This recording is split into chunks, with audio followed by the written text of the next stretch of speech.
The first time she stepped out with the triplets, the entire town paused. Three girls, identical, skin smooth like river stone, their eyes wide, watching the world like they had lived before, dressed head to toe in red, blinding bold red. Red wrappers, red beads, red shoes, even their little headscarves were red. Even. At first, people thought it was fashion. Maybe she just loved the color. Maybe it was for attention. But when days turned into weeks and then months, and still the children were only seen in red, people began to ask questions. Some whispered, some mocked, others were simply confused, and many were afraid. No one in the town of Oba-Ama had ever seen such a thing. No one dared to ask directly, except one. Mama Ejima called out Mama Chioma, the town cloth weaver, one hot Thursday morning at the stream. Is it that red is now uniform in your house? The mother of the triplets' blessing turned slowly. Her face was calm, but her eyes, they had depth. Not sadness, not anger, just something that made you hesitate. I do what I must, she said simply, and walked away with her daughters trailing behind, silent as shadows. That day, the whisper spread wider. Blessing was not always like this. She had once been the most joyful bride in Oba-Ama. Married at 20, she was soft-spoken, respectful, and hopeful. Her husband, Obina, was a trader, humble, hard-working, and deeply in love with her. The first year of their marriage was filled with dreams. The second was filled with prayers. By the third year, the silence in their compound became too loud to ignore. Still no sign? Her mother-in-law asked one morning, pouring palm oil into her cooking pot. Blessing shook her head. We're still trying, Mama. Trying, the older woman muttered. The kind of trying that leads to gray hair. You better not let your silence destroy my son's future. Blessing didn't answer. She went to her room and cried into her wrapper. At family meetings, the whispers started. 3 years? Not even miscarriage? Obina is still young. Let him try someone else before it's too late. Obina defended her at first. She's my wife. We are praying. But the words from his family began to cut his heart small. By the 5th year, Obina stopped singing in the morning. He didn't play with her hair anymore. He started sleeping early, facing the wall. Blessing watched him fade like smoke in the rain. She tried one last thing. She went to the city, hospital, blood tests. Scan doctor said, nothing is wrong. She came back home and told Obina. He only nodded and said, okay. By the 6th year, the silence in the house had grown thick, unbearable. Her husband's family was no longer patient. Obina himself, once playful and loving, began to change. One evening, while she prepared yam porridge in the kitchen, his mother stormed in. You have eaten all your eggs, the older woman snapped. How can a woman be in a man's house for 6 years and nothing? Not even a miscarriage. Blessing said nothing. She had said all she could in the past. Prayers, tests, hospitals, prophets, herbal teas, fasting. Still nothing. The next month, Obina was about to come home with another woman. My mother is bringing another woman. Blessing's knife paused in the air. The leaf dropped. You will not be chased away, he added, but you must accept her. Blessing didn't cry. She didn't shout. She didn't throw the pot. She turned slowly and looked at him. For the first time, she didn't see her husband. She saw a stranger wearing his face. She said nothing. The next week, the new wife came. Her name was Ozioma. Young, bright eyes, loud laugh. She walked like sugar that had never melted. She called Obina sweetheart in front of Blessing. She entered the kitchen without asking. She wore short wrappers and high perfume. 2 moons later, Her belly began to rise. Ah, see how fast she catches seed, people said. One auntie from the family came to visit. She looked at Blessing and said, "This is how God works. When one tree is dry, another brings fruit." Blessing still said nothing. That night, she folded her wrapper, packed her clothes into one bag, removed the wedding picture from the wall and placed it face down. She tied her hair, stepped out of the house. Obinna sat in the parlor watching news. "I'm leaving," she said. He didn't turn his head. "Okay." She walked out. The sky was gray. The air smelled like burnt dreams. "I will not stay where I am laughed at," she whispered. She reached the gate. She didn't look back. She walked the road to her father's house, the one with cracked walls and firewood smoke in the air, the place where her story began, and now, the place where the story would change, because waiting inside that house was Mama Nena, her stepmother, the woman Blessing blamed for everything. That night the house was quiet, but Blessing couldn't sleep. The wall creaked like it remembered secrets. In the morning, Mama Nena knocked on her door. "Wake up," she said. "We need to talk." Blessing came out, wrapper tied, face swollen from sleep and pain. Mama Nena didn't waste time. "Go and see a herbalist," she said. Blessing blinked. "What?" "I said go and see someone. Not doctor, not pastor. Someone who understands beyond body. There's more to this than the eyes can see." Blessing's face changed. "No," she said. "Why?" "You want to finish what you started," Blessing hissed. "The same way you killed my mother and took her place in this house. What are you talking about?" Blessing stepped closer. "You think I don't know? The way my mother died, the way you moved into her place, like breeze." The old woman's eyes opened wide. "You think I killed your mother?" Blessing's lips tightened. "You never loved me. You only tolerated me. Now you want to send me to your charm man in the forest?" Mama Nena stood. Her hands were shaking. "I didn't kill your mother," she said. "She died giving birth to you. I took care of you. I fed you. I clothed you," Blessing hissed. "You did it for my father, not for me." She turned, walked into the room, slammed the door. "I only go to pastors," she shouted from inside. "Not your black magic." Mama Nena stood there, her chest rising, her eyes wet, but she said nothing more. That night, Blessing sat on her bed, arms folded. Her eyes looked at the ceiling like it could explain her pain. The silence inside her was heavy. She didn't know that the journey to freedom had already started, but she was walking in the wrong direction. 1 year passed like dry Harmattan wind, quiet, long, empty. Then, one Sunday afternoon, Blessing met a man. His name was Echezona. He came from Enugu, tall, soft voice, calm eyes. He was a contractor, building the new church near the town square. He saw Blessing buying onions at the market. She dropped one and bent to pick it. Echezona picked it before her. Their eyes met. His smile was soft. "Are you from this town?" he asked.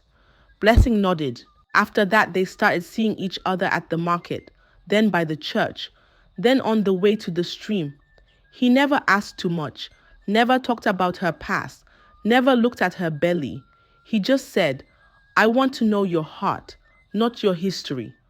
After 6 moons, they got married. No noise, no crowd. Just prayers, palm wine, and 2 families. Blessing moved in with him. His house was small but clean. The walls smelled like new paint. And for the first time in a long time, Blessing smiled from her chest. 3 months passed, then 4. Then one day, she woke up with a strange feeling. Her hands touched her belly. It was soft but different. She went to the clinic. "You are pregnant," the nurse said. Blessing sat still. Her hands shook, her lips parted. Tears dropped one by one. No pain, not fear, but something sweet, something warm. She ran home, told Echezona. He carried her and spun her around like a child. Then he painted the spare room blue, bought a new mattress, even a baby coat. Each morning he would kneel and pray beside her belly. God, protect our little one. Let this joy stay. Blessing bought small baby clothes, tiny socks, red blankets. At 6 months, her belly looked like a drum full of rain. At 7 months, one morning, the blood came. She screamed. Echezona rushed her to the hospital. Doctors ran. Nurses moved fast. But the baby was already gone. The sky outside turned black. Even the sun refused to shine that day. They brought her home in silence. Blessing lay on the floor behind the house, on the earth, her wrapper stained, her hands holding her stomach. She didn't cry out loud, but her chest shook like thunder with no sound. Then she heard footsteps, soft, slow. Mama Nena. She came and sat beside her. She didn't touch her. She didn't say sorry. She just sat. Blessing didn't shout, didn't hiss, didn't turn away. She just stared at the sky. The old woman whispered, "Please, come with me." Blessing blinked, then nodded.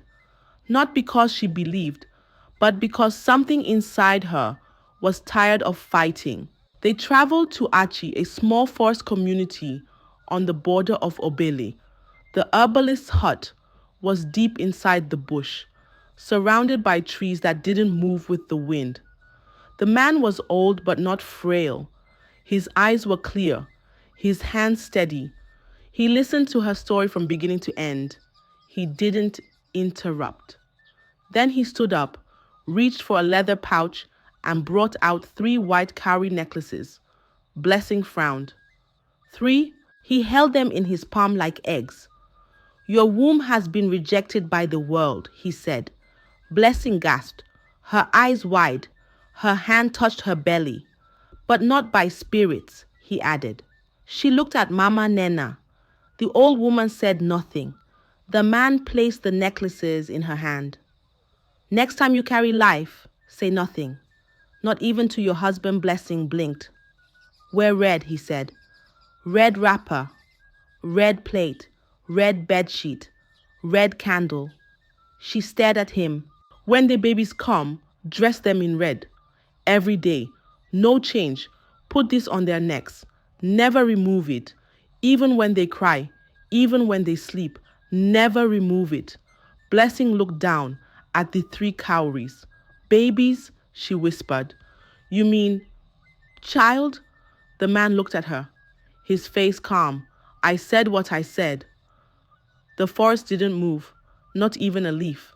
He turned his back. The meeting was over. Mama Nena stood up slowly. Blessing still sat, holding the cowries like hot stone. They walked back through the bush path. Still no sound. Even the birds stayed away. That night, Blessing placed the cowries under her pillow, her eyes wide open in the dark. She didn't pray. She didn't speak. She just waited. 2 moons passed. Then her moon stopped. Blessing stood in front of the small mirror, counting the days with her fingers. Her hand touched her belly, flat, but not empty. She's pregnant again. She said nothing, not even to Echezona. She just smiled small when he asked, "You okay?" She nodded. "I'm fine." She waited. At 3 moons, her back started to ache. She walked slower, slept more. She still didn't speak. At 4 moons, she went to the clinic alone, sat on the bench, bit her lip, held her wrapper tight. The nurse rubbed jelly on her belly, moved the machine. Her eyes widened. "Madame," the nurse said, "you are carrying more than one." Blessing blinked. "Twins?" The nurse looked again. "No, triplets." Blessing didn't breathe for a moment. Then tears fell from her eyes, slow, warm. sweet like honey in her matan. She laughed and cried at the same time. The nurse was confused, but Blessing didn't care. She went home, didn't say a word to anyone. She remembered the herbalist's words: no talking, no noise, just red. She bought red wrapper, red nightgown, changed her bed sheet, red, her plate, red, her candle, red, her toothbrush, red, even her sponge. Every night she prayed beside her bed in red. Every morning she thanked the spirits with red powder on her palm. At 5 moons, Echezona started to notice. You don't eat what I cook anymore. She smiled. I'm just craving different things. He nodded. But why all this red? She kissed his cheek. Don't worry. It's helping me. At 6 moons, her belly looked like a calabash full of palm wine. At 7 moons, her water broke. The hospital was far, but the babies didn't wait. She gave birth on the bed, at home, in the night, with Mama Nena beside her and one young nurse from the next compound. The cries came one after the other. First one, then two, then three. 3 girls. Same face, same small mouth, same big eyes, same cry, like rain tapping zinc roof. The room filled with silence after the last cry. Blessing held all 3 at once, her arms shaking, her body weak, her eyes full of fire and water. She whispered their names: Favor, Amarachi, Nancy. She tied red beads on their wrists, wore red socks on their feet, placed the white cowrie on each of their necks. From that moment, they wore red. Every day, every night, like skin, like breath, like secret. The town didn't know yet, but something heavy had just entered the world, something bound by silence. The girls grew like corn after good rain, fast, full, bright. Favor walked first. Amarachi talked first. Nancy danced before she could crawl well. Their laughter filled the compound. It was soft like bells, sweet like ripe mango, but one thing stayed the same: red. Every day, red wrapper, red blouse, red socks, red head tie, even their school bags, red. They wore red to church, red to market, red to weddings, red to funerals, red when they were sick, red when they were well, and around their necks, the same white cowrie, shining like the moon.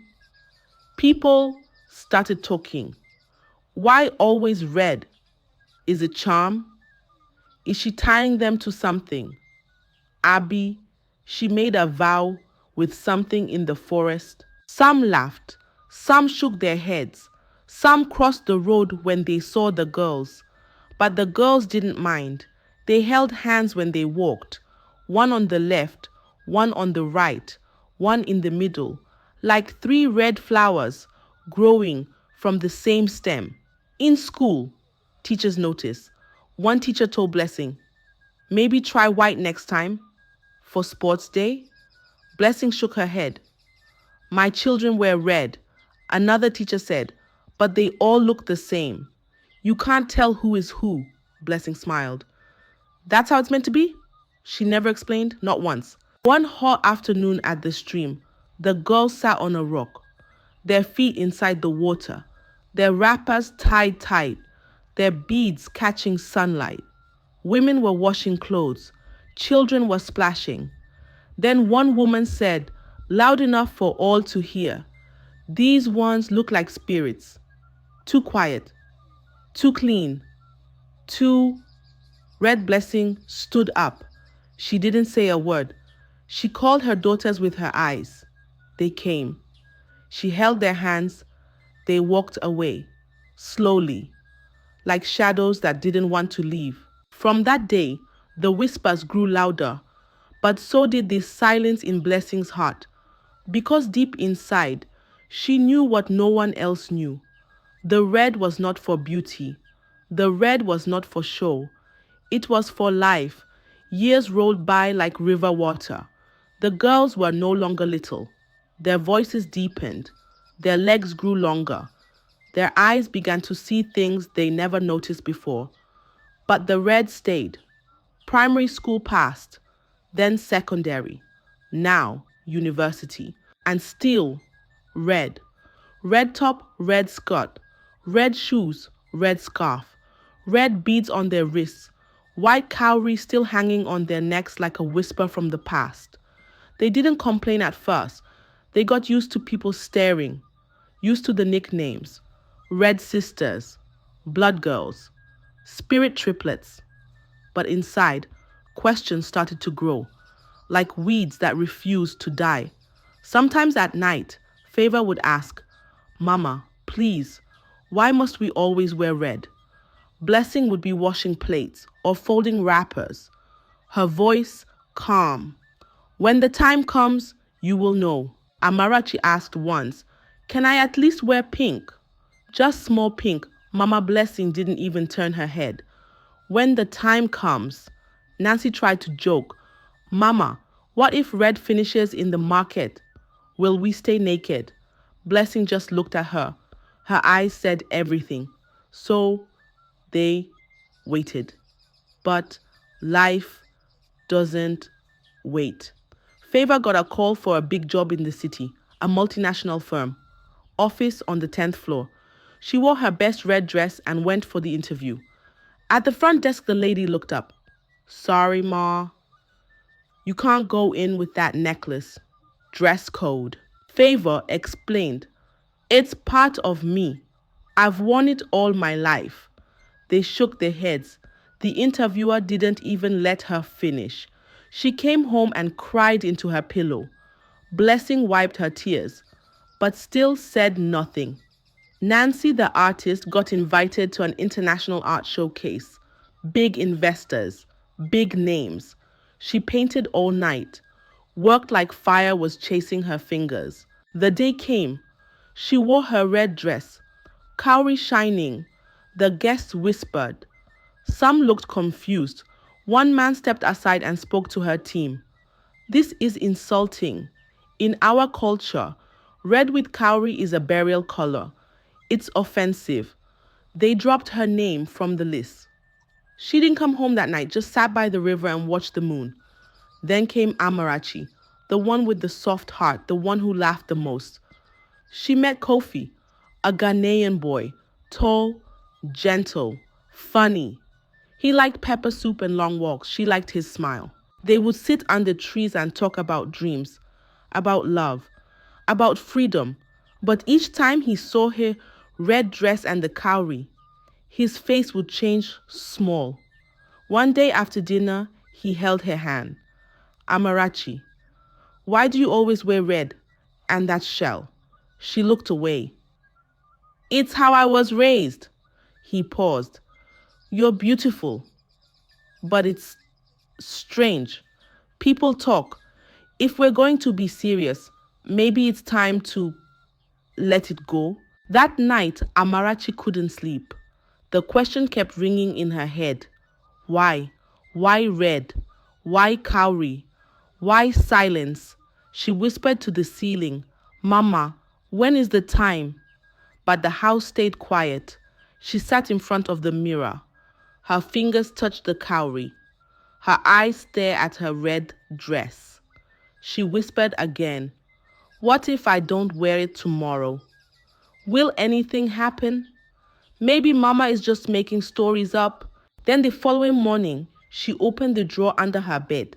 Beneath wrappers, old notebooks, and a hidden bag, she found it. A navy blue dress, simple, clean, new. She bought it 2 years ago, just in case. She took off the red dress, removed the cowrie. Her neck felt light. Her skin looked strange. But her heart beat fast with excitement. She wore the blue dress, twirled in front of the mirror, smiled. So this is what freedom looks like, she whispered. She opened the door. The sky outside was soft. The daylight breeze brushed her cheek. She stepped out. 1 step, 2 steps, 3, 4, 5. By the 10th step, her legs buckled, her body jerked. She fell, hard. Her hands hit the ground, her mouth open wide, but no sound came out. Her eyes rolled, her fingers twisted like old rope.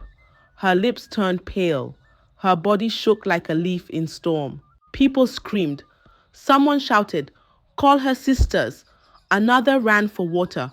One man touched her forehead. "She's burning." Neighbors gathered, shoes ran, mouths opened, eyes wide. But Amarachi didn't move. The hospital was bright, but the air inside was dark. Amarachi lay on the bed, eyes half open, mouth dry, body still. Machines beeped, wires pressed against her skin. Nurses moved around. Doctors checked charts, pressed her chest, shone light into her eyes, but nothing worked. One doctor pulled off his gloves. He shook his head. "We've run all the tests. Her body is fine. No sickness, no injury, no explanation." Another doctor whispered, "Medically, she's not dying, but something is pulling her away." Outside the room, Favor and Nancy arrived. Their slippers slapped the floor, their eyes red.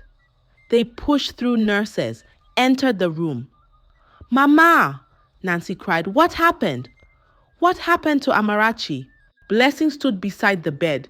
Her wrapper was plain, her feet bare, her eyes locked on her daughter. Amarachi's fingers twitched. The machine beeped again. Beep, beep, beep. Then silence. The line on the screen turned flat. One long sound. Beep! Amarachi was gone. Nancy fell to the floor. Favor grabbed the bed and screamed. The sound broke the room in two. One nurse covered her mouth. Another stepped outside. Blessing did not cry. She didn't kneel. She didn't shake. She looked at her daughter's face, peaceful, like she had gone to sleep under a tree. Then Blessing said softly, "You're free now." Favor turned sharply. "What?" Nancy stood up slowly. "Mama, what are you saying?" Favor screamed. "We just lost our sister. And you're saying we're free?" Blessing looked at them. Her voice was steady, but her eyes were heavy with years. "She was the gate," she said. "The herbalist told me." "What gate?" Nancy asked, confused. Blessing exhaled, as if she had waited decades for this moment. "When I gave birth to you three, I went back to the herbalist," she began. "He congratulated me. But then he said something that I never told you." The girl stared. Blessing continued. "He said one of you would be the first to remove the necklace, the first to stop the red. And when she does, she will die. But in doing so, the others will be freed." They stood in silence. "I didn't know who it would be," Blessing continued. "I prayed it wouldn't happen, but it has. And now, the bond is broken." Favor dropped to the floor. "So she was the sacrifice?" Nancy clutched her necklace. "We lost her to gain freedom?" Blessing nodded, eyes wet. "She set you both free." They buried Amarachi the next day. From that day forward, the red dresses disappeared. The cowries were placed in a wooden box, sealed shut, and kept at the foot of Blessing's bed. Favor began wearing jeans and blouses. Nancy dyed her hair golden brown. Life returned to them slowly, but the scar of Amarachi's death never faded. Each year, on the day of her death, they wore red, from head to toe, not as a curse, but as a remembrance for the sister who paid the price and gave them back their lives. I hope you enjoyed the story. If so, please like the video, comment what you learned from the tale, share with friends and family, and don't forget to subscribe to the channel for more African tales just like this one. Thank you.